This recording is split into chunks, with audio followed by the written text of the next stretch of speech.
Би хэрхэн дотоод хэргийн их сургуулийг сонгон суралцах болсон бэ? Жилийн 6 дугаар сарын сүүлийн 7 хоног. 7 дугаар сарын зуны өглөө. Таарсан хүн бүхэн нэг нэгээсээ ээлжийн амралтаа авсан уу, нутаг явсан уу гэлцээд удахгүй наатан болно гэд хөл хөөрцөг болж зуслан зугаалга ярьсан нь олон болчихдог үе.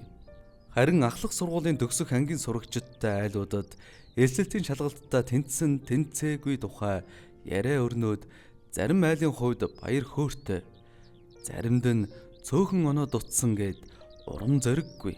Зарим нэг нь сургалтын төлбөр байхгүй юм чинь ажил төрөл хийндэ гэж байхад гадаад явах юмсан гэсэн хүсэл дүүрэн хүүхэд ч олон.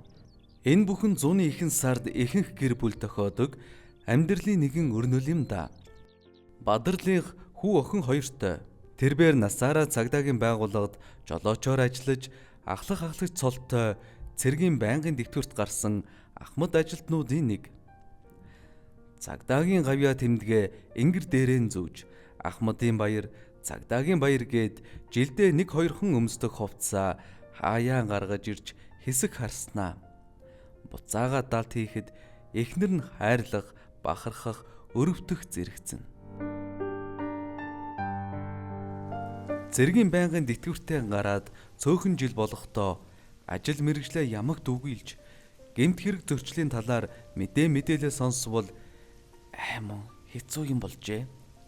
Хэдэн муусан цагдаа нар минь ажил ихтэл байгаа да гэж халаглах нь олонтаа. Амжилтыг нь сонсоод аргагүй дээ, манай цагдаа нарч мундаг шүү гэд өөрөө гавьяа байгуулсан юм шиг л сэтгэл нь тэнийн.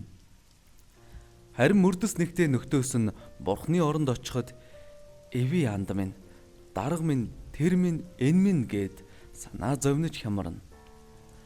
Жаахан халамцахаараа цагдаагийн албан хаагчийн ажил амьдрал бол ажлын их талбар байхаас гадна анд нөхөрлөлийн том орон зай гэж хэлэх нь бий.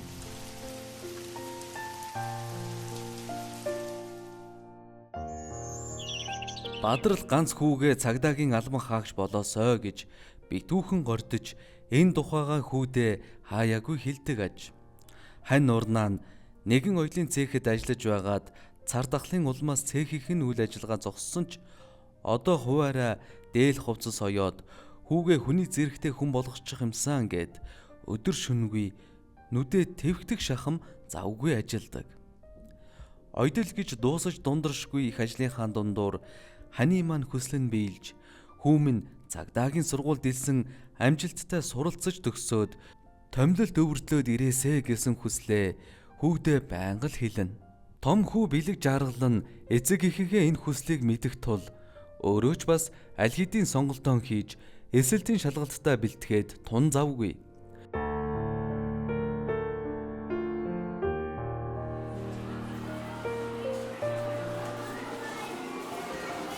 Төгсөх ангийн сурагч мэргэжлээ сонгоно гэдэг амьдралын сонголт байдаг хойндоо. Амьдралын төлөөх тулаанд орох шиг болдгийг хэн хүнгүй л мэднэ. Багш нар, ангийн найзууд, ах, эгч нар, садан төрлүүдгээд тааралдсан бүхэн энэ талаар л асууна. Мэргэжлээ сонгосон уу? Ямар мэргэжилтэй болно гэж боддог вэ? Ямар сургуульд орох гэж байна? Чамд багш болох яг тохирноо. Сургуультай бүртгүүлсэн үү? Харин биелгээ ээж аавынхаа чин хүслийг биелүүлэн дотоод хэргийн их сургуулийн сонсогч гэсэн дүрийг сэтгэл дотроо аль хэдийнэ буулгасан байлаа.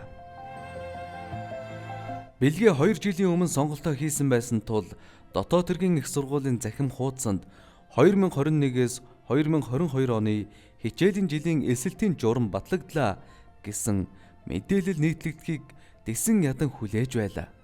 Харин 3 дугаар сарын дундуур их сургуулийн захим хуудсанд эсэлтийн журам нийтлэгдэхэд баярлаж ангидаа сууж байгаад 2 цаг гаруй уншиж танилцав. Ингээд хэдэн өдөр сууж битсэн мянган үгтэй миний мэрэгжил, миний бахархал эсээг нь дуусгаад их сургуулийн захим хуудасны эсэл зэсэнд хандаж эхний алхам болох бүртгэлэн хийгээд авлаа.